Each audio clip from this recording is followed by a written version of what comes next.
नमस्ते मित्रांनो, आज आपण प्राचीन भारताच्या सांस्कृतिक वारशाविषयी जाणून घेणार आहोत. वैद्यक शास्त्र. भारतीय वैद्यक शास्त्राला आयुर्वेद असं म्हटलं जातं. आयुर्वेदाला खूप प्राचीन परंपरा आहे. आयुर्वेदामध्ये रोगांची लक्षणं, रोगांचे निदान, रोगांवरील उपचार या गोष्टींचा विचार केलाय. त्याचबरोबर रोग होऊच नये म्हणून काय करायला पाहिजे याचाही विचार करण्यात आलाय. बिंबिसाराच्या दरबारात जीवक हा प्रसिद्ध वैद्य होता. चरक संहिता या ग्रंथात वैद्यकीय चिकित्सा शास्त्र आणि औषधशास्त्र यांची सविस्तर माहिती दिली आहे. हा ग्रंथ चरक यानं लिहिला. सुश्रुत या शल्य विशारदानं लिहिलेल्या सुश्रुत संहिता या ग्रंथात विविध रोगांचं निदान आणि त्यावरील उपचार, त्यावरील उपाय यांची माहिती दिली आहे.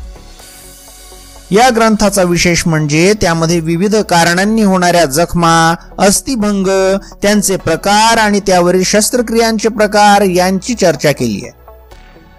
सुश्रुत संहितेचे अरबी भाषेमध्ये भाषांतर झाले होते.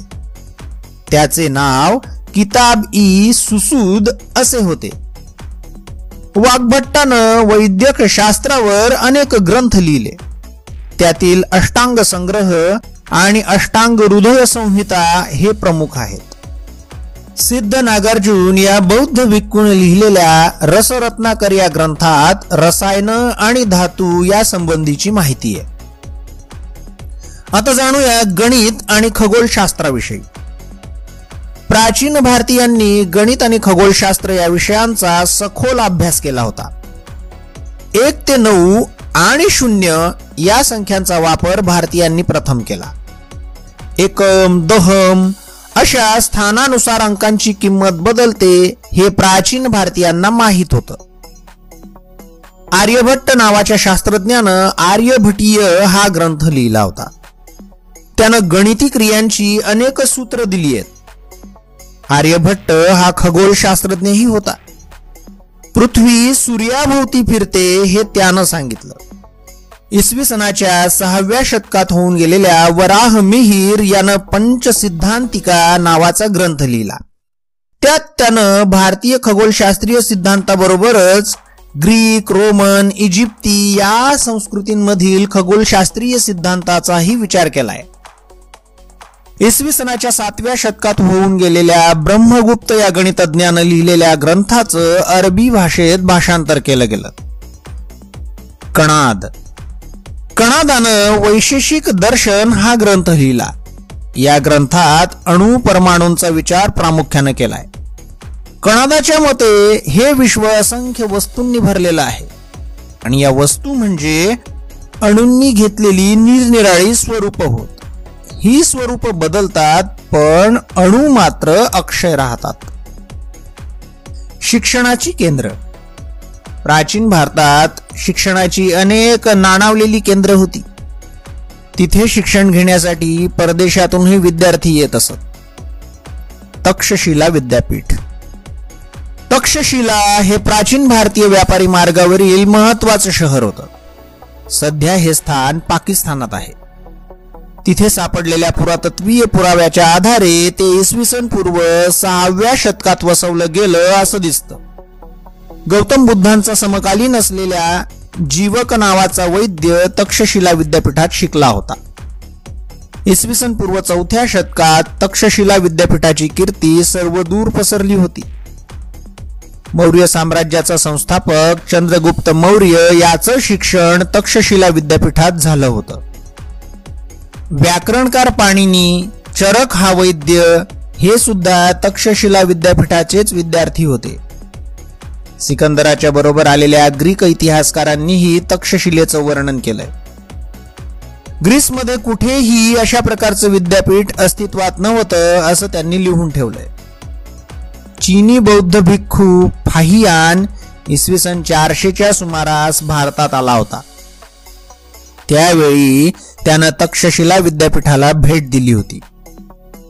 या विद्यापीठामध्ये वैदिक वाङ्मय, बौद्ध तत्वज्ञान, अर्थशास्त्र, तर्कशास्त्र अशा विविध विषयांचं शिक्षण दिलं जात असे. वाराणसी. वारणा आणि असी या गंगेच्या 2 उपनद्या आहेत. या 2 नद्यांच्या मध्ये वसलेल्या शहराला वाराणसी हे नाव मिळाले. वाराणसीमध्ये वेदांचे तसेच जैन आणि बौद्ध तत्वज्ञानांचं शिक्षण देणारी केंद्रे प्राचीन काळापासून होती. वलभी. गुजरातमधील सौराष्ट्रात वलभी नावाचं प्राचीन नगर होतं. इसवी सनाच्या 5व्या ते 8व्या शतकात ते जैन आणि बौद्ध तत्वज्ञानाच्या शिक्षणाचं महत्वाचं केंद्र होतं. युवान श्वांग आणि इत्सिंग या चीनी बौद्ध भिक्खूंनी वलभीला भेट दिली होती. नालंदा विद्यापीठ. आजच्या बिहारमधील पाटणा शहराच्या जवळ प्राचीन नालंदा विद्यापीठाचे अवशेष आहेत. सम्राट हर्षवर्धनानं या विद्यापीठाला उदार हस्ते देणग्या दिल्या होत्या. युवान श्वांग आणि इत्सिंग यांनी केलेल्या वर्णनानुसार नालंदा विद्यापीठात हजारो विद्यार्थ्यांची राहण्याची सोय होती. तेथील ग्रंथालयात हजारो ग्रंथ होते.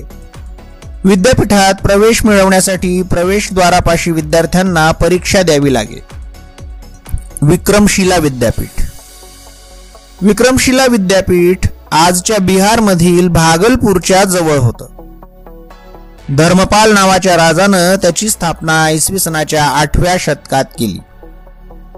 तिथे 6 विहार होते. प्रत्येक विहाराचं प्रवेशद्वार स्वतंत्र होतं. कांची.